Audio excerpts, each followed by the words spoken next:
전향적인 태도가 네네. 필요할 것 같고 보건의료 노조에서도 마지막 총파업 돌입하기 전까지라도 최선을 다해서 교섭을 좀 진행해 주셨으면 좋겠습니다. 오늘 말씀 네네. 고맙습니다. 네, 감사합니다. 네, 지금까지 보건의료 노조 송금희 사무처장이었습니다.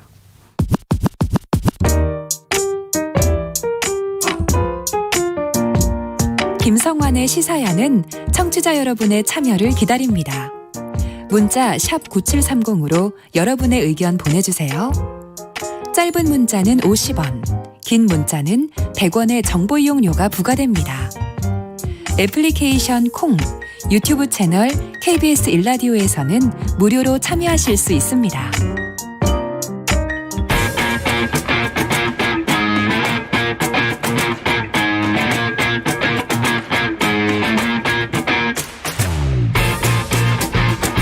경제정책부터 실물경제와 투자까지 어려운 경제 이야기 알기 쉽게 풀어보는 시간입니다. 박종훈의 경제한방, KBS 박종훈 기자 만나보겠습니다. 안녕하세요. 네, 안녕하세요. 네, 매주 어떤 주제를 갖고 나오실까 굉장히 궁금한데요. 요즘 또 경제에 대해서 관심 갖고 계시는 분들이 굉장히 많아서요. 특히 이제 최근에 반도체 주가에 대해서 관심을 갖고 계시는 분들 굉장히 많아요. 네. 근데 뭐 삼성이나 하이닉스 같은 반도체주들이 계속 지금 주가가 떨어지고 있어요.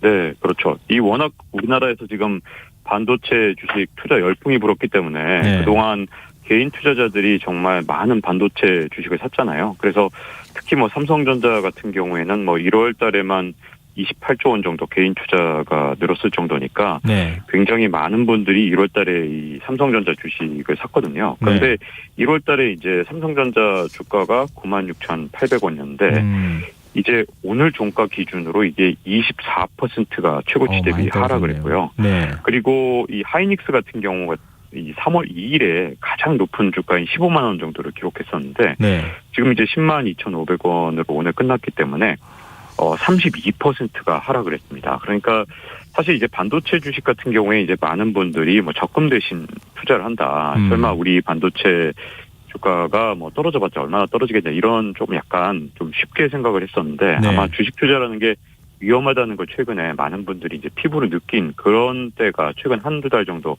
펼쳐지지 않나 싶습니다. 근데 주식 투자자들이 굉장히 많이 늘어난 상황에서 큰 네. 손해보는 거 아닌가 좀 걱정이 되는데요. 이제 반도체 관련주들이 이렇게 하락세를 보이는 이유가 뭡니까? 네, 물론 뭐 증권사 같은 경우는 이제 외국계 증권사를 탓해요. 이제 예를 들어서 모건 스탠리 같은 글로벌 주요 투자사 같은 경우에 전망을 갑자기 바꿔버렸거든요. 그래서 이 메모리 업종에 겨울이 오고 있다. Winter is coming 이런 표현을 썼는데 이게 미국 드라마에 나오는 표현인데 네.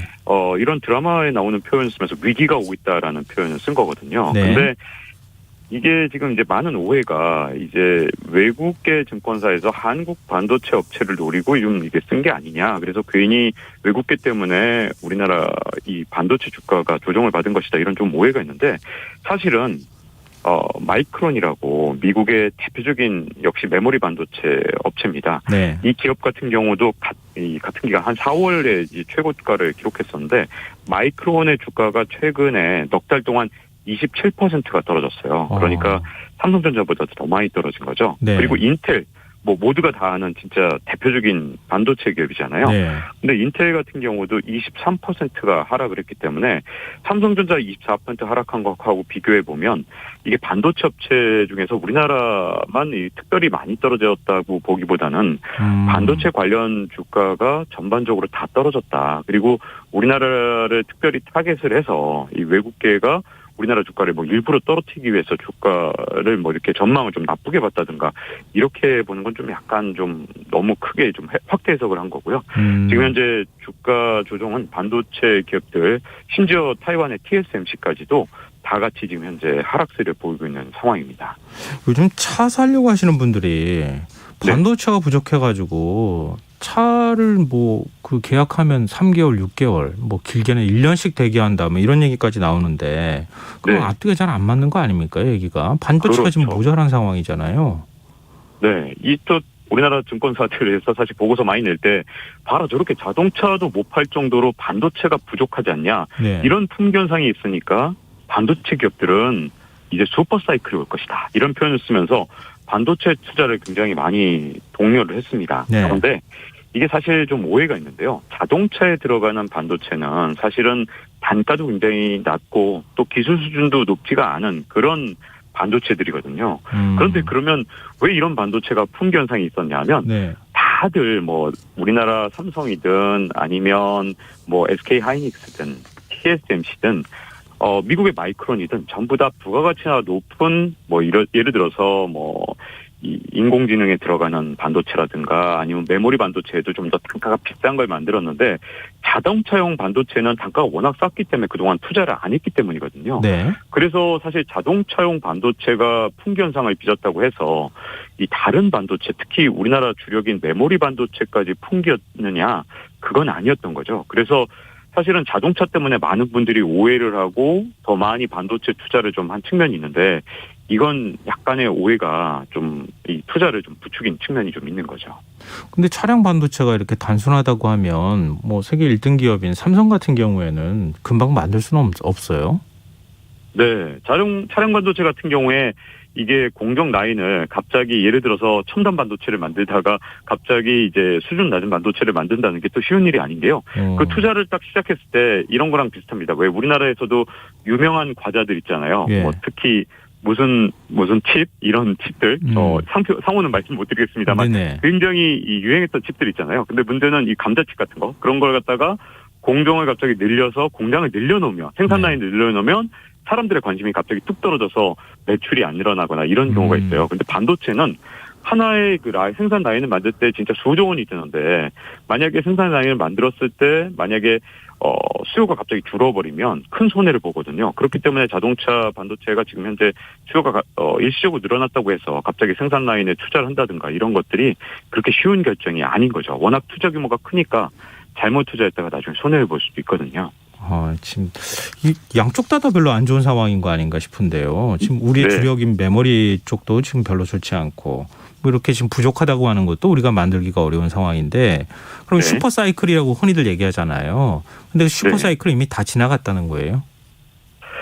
이게 지금 이제 우리가 이제 여러 가지 장밋빛 희망이 너무 많이 나왔던 이유 중에 가장 큰 게 이제 제가 몇 번 말씀드린 적이 있습니다만 이 지난 연말 어떤 일이 있었냐면 미국에서 워낙 스마트폰이나 태블릿 PC나 아니면 이 퍼스널 컴퓨터 같은 수요가 굉장히 많았는데요. 예. 그 이유가 이 재난지원금은 미국에서 엄청나게 나눠줬는데 근데 문제는 이걸 서비스업에 쓸 수가 없거든요. 미국 사람들 같은 경우에는 한 해 미국인들 전체 8.5조 달러를 서비스업에 쓰고 네. 그다음에 제조업에 5조 달러 정도를 쓰고 있었어요. 다시 말하면 서비스업에 쓰던 돈이 훨씬 많았던 거죠. 그런데 서비스업에 돈을 쓸 수가 없게 됐죠. 그 이유가 코로나19 때문에 밖으로 나갈 수가 없으니까 흔히 타던 뭐 예를 들어서 미국 사람들 많이 타던 크루즈를 탄다든가 네. 아니면 레스토랑에서 식사를 한다든가 이게 쉽지가 않게 되니까 이 사람들이 이 전부 다 이 퍼스널 컴퓨터나 아니면 스마트폰 같은 걸 지난해 연말에 바꿨단 말이죠. 네.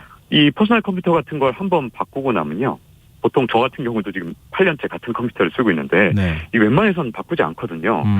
그러다 보니까 이게 뭐 좀 예를 들어서 태블릿 PC나 이런 것들이 지난해 연말에 워낙 수요가 많았다 보니까 네. 이 퍼스널 컴퓨터를 위한 어떤 D램이라든가 아니면 태블릿 PC를 위한 D램 또는 낸드 플래시 같은 경우에 이제 워낙 지난해 수요가 많았기 때문에 올해 같은 경우에는 퍼스널 컴퓨터를 위한 D램 수요가 갑자기 줄어드는 거죠. 여기다가 지금 현재 이 코로나와의 공존을 점점 택해가면서 네. 미국에서 서비스업에 대한 수요가 자꾸만 늘어나고 있으니까 예전보다 이 전자제품 수요나 이런 것들이 굉장히 줄어들고 있는 상황입니다. 그러다 보니까 여기서 문제가 발생하는데 우리나라 증권사들은 이제 이익 전망치를 추정할 때 네. 지난해에 늘어났던 걸 그대로 올해도 늘어날 거라고 약간 좀 봤던 측면이 있는데요.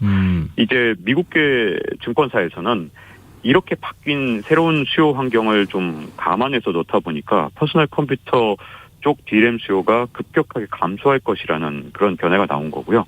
이 때문에 이 어떻게 보면 메모리 반도체에 대한 수요 전반적인 감소로 업황이 좋지 않을 것이다. 그렇기 때문에 반도체 주가가 좋지 않을 것이라는 전망으로 갑자기 바뀐 겁니다. 그러니까 보복 소비 할 사람들은 다 해버렸다. 뭐 이렇게 또 얘기할 네. 수 있을 것 같은데 근데 네. 국내 증권사들은 왜 이렇게 시장을 긍정적으로 보는 겁니까? 그중에 하나가 국내 증권사는 이제 서버 수요는 앞으로 늘어날 것이다 이렇게 얘기를 했는데요. 근데 네. 문제는 지난해 이 코로나하고 서버 수요에 대해서 조금 자세히 좀 알 필요가 있는데 이 서버라는 게 보통 이제 우리가 이제 뭐 유튜브라든가 아니면 뭐 예를 들어서 구글 같은 걸 사용할 때 그 데이터를 저장하는 걸 이제 서버에 저장할 거 아닙니까? 근데 네. 지난해 하반기에 있었던 일이 바로 유튜브가 2번이나 이 말썽이 나서 이 서버가 다운된 적이 있었어요. 네네. 그래서 굉장히 큰 화제가 됐었는데 그 이유가 지난해 상반기 같은 경우에 갑자기 코로나19 때문에 어떤 일이 생길지 모르니까 서버를 증설하려다 말고 다 건설을 미뤘단 말이죠. 네. 그게 하반기에 전부 다 수요가 몰리면서 서버를 갖다가 갑자기 이제 하반기에 증설을 시작했거든요. 그런데 또 혹시 D램 수요가 굉장히 늘어난 상태에서 코로나19 때문에 생산이 중단될까 봐 겁나니까 이 서버 증설을 위한 D램을 미리 다 사놓은 겁니다. 지난해 말에. 그러다 보니 네. 올해 같은 경우는 서버 재고가 워낙 많아요. 이런 빅테크 기업들이 아마존이나 이런 기업들이 서버 증설을 위한 그런 D램들을 미리 다 사놓은 상태가 돼버린 거거든요. 예. 그러다 보니까 지금 서버 용량은 지금 이제 뭐 굉장히 확장을 많이 해놨는데 아까도 말씀드렸다시피 코로나와의 공존을 택하면서 점점 이런 어떤 서버가 필요한 산업에서 서버 수요는 또 줄어드는 상황이 왔습니다. 왜냐하면 사회적으로 이제 활동이 가능해지고 대외 활동, 네. 그다음에 또 야외 활동이 가능해지니까 옛날만큼 넷플릭스를 보지 않죠. 유튜브를 보지 않죠. 그러다 보니 서버가 지금 약간 과잉으로 지금 발주가 된 상태고 또 D램도 과잉으로 좀 확보를 해놓은 상태이기 때문에 단기적으로 봤을 때는 메모리 반도체가 단기적으로는 약간 수요가 줄어들 수밖에 없는 상황. 물론 뭐 좀 더 장기적으로 본다면 뭐 미래 산업이 뭐 이런 어떤 데이터를 계속 필요로 하기 때문에 네. 뭐 서버를 계속 증설해 나가겠지만 아주 짧게 몇 달만 봤을 때는 지금 재고가 워낙 많기 때문에 네. 단기적인 업황이 좋지 않다는 그런 전망이 나오고 있는 거죠. 근데 암호화폐 가격이 메모리 반도체에 영향을 준다는 건 무슨 얘기예요, 이게? 네. 원래 이 비트코인이나 이런 주요 암호화폐를 캐는데 들어가는 게 두 개가 있습니다. 첫 번째는 일단 엄청난 전력이 필요합니다. 그래서 뉴질랜드를 공급할 만큼, 뉴질랜드 한 나라에 이 전기를 공급할 만큼 많은 전기가 비트코인을 캐는데 들어가거든요. 네. 그리고 또 하나 필요한 게 바로 그래픽 카드인데 왜 그러냐면 그래픽 카드가 이제 화면에 이제 이 여러 가지 그래픽들을 표출해주기 때문에 네. 단순 계산을 굉장히 빨리 할 수 있거든요. 근데 비트코인을 캘 때 필요한 게 바로 이런 단순 계산입니다. 그렇기 때문에 그래픽 카드가 비트코인을 캘 때는 굉장히 효율적인 방법이에요. 이 그래픽 카드가 그래서 많은 채굴장, 즉 비트코인을 캐는 그런 업체에서는 굉장히 많은 그리고 고성능의 그래픽 카드를 사는데요. 비트코인 가격이 올라가면 그래서 그래픽 카드를 굉장히 많이 사고 고가의 그래픽 카드가 많이 팔립니다. 재미있는 점은요. 이 값비싼 고성능 그래픽 카드의 이 원가의 절반 이상이 메모리 반도체라는 겁니다. 왜냐하면 이 메모리가 굉장히 많이 들어가거든요. 네네. 그러다 보니까 비트코인 가격이 올라가면 메모리 반도체 가격도 올라가고요. 특히 고성능 메모리 반도체 가격이 올라가고 비트코인 가격이 만약에 하락하면 고성능 메모리 가격이 하락하는 그런 문제점들이 있는 거죠. 뭐 이 암호화폐 가격이 올라가길 기다릴 수도 없고 이 지금 그러면 어떻게 되는 겁니까? 추운 겨울이 정말 찾아오는 겁니까?